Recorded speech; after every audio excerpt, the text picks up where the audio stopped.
Hello friends, गुस्ताख दिल के आने वाले एपिसोड में आप देखेंगे जिसमें वीना छाया को लंच मेन्यू के बारे में बता रही होती है।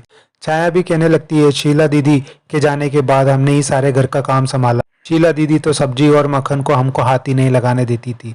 वीना भी कहने लगती है तो हम कौन सा तुम्हारे हाथों में मक्खन लगा रहे हैं। और दोनों नाश्ते के बारे में सोच करके परेशान हो रही होती है। तभी सरस्वती वहाँ आकर के उनसे कहने लगती है कि आज का नाश्ता हम बनाएंगे। ये सुनकर के छाया और वीना उसे मना करने लगती है, मगर सरस्वती जबरदस्ती करने लगती है और नाश्ता बनाने लग जाती है।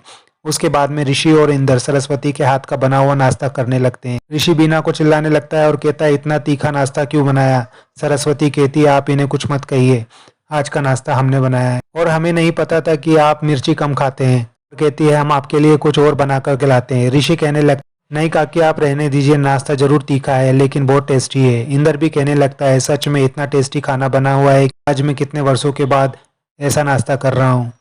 कहने लगता है कि मुझे तो एक पराठा और दे दीजिए। तभी निखिल भी वहां आकर के नाश्ता करने लगता है। नाश्ता करते ही उसे मिर्ची लगने लगती है। सरस्वती कहती सच में हमने बहुत ज्यादा ही मिर्ची डाल दी। तभी निखिल कहता है कि हाँ काकी मिर्ची ज्यादा जरूर है लेकिन मजा भी आता है, आपके हाथ में तो जादू है। इंदर भी कहने लगता है समधन जी आज से इस घर का खाना आप ही बनाएगी, सच में बहुत मजा आ गया। उनकी बातें सुनकर के सरस्वती भी मुस्कुराने लगती। उधर सागर भी लाजो से काम के बारे में बात करने के लिए आ जाता है, मगर देखता है कि लाजो का ध्यान कहीं और होता है। वो जैस्मिन के बारे में ही सोच रही होती है।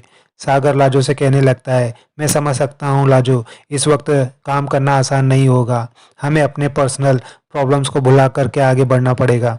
और पूछने लगता है क्या और कोई बात है, निखिल ने तुमसे कुछ कहा है कि मुझे बताओ, मैं तुम्हारी मदद करना चाहता हूँ। तभी लाजो सागर को बताने लगती है कि निखिल को उस दिन होटल के रूम में जैस्मिन लेकर के आई थी और जैस्मिन निखिल को किसी अजीब से बहाना बना करके वहां पर लेकर आई थी। और होना हो हमें तो लगता है कि जैस्मिन हमारे और निखिल के बीच में गलतफहमियां पैदा कर रही है। लाजो की बातें सुनकर के सागर को भी याद आने लगता है कि जब वो निखिल से बात कर रहा था तब निखिल ने उसे जैस्मिन को छेड़ने वाली बात कही थी। वो लाजो से कहने लगता है तुम्हारे साथ जो कुछ भी हुआ है ना उसमें जरूर जैस्मिन का हाथ हो सकता है, क्योंकि जैस्मिन ने मेरे बारे में भी निखिल को कुछ ऐसा ही कहा था कि मैंने उससे जबरदस्ती करने की कोशिश की थी।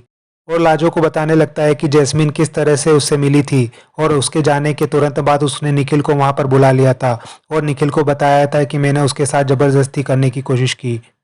सागर की बातें सुनकर के लाजो कहने लगती है वो ऐसा कैसे कर सकती है आपके साथ। तभी सोच करके कहती है एक मिनट, वो ऐसा ही कर सकती है, उसे किसी भी कीमत पर निखिल चाहिए।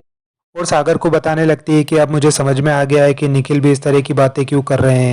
उनकी आंखों पर तो पट्टी पड़ी हुई है, वो भी झूठ को सच समझ बैठे हैं।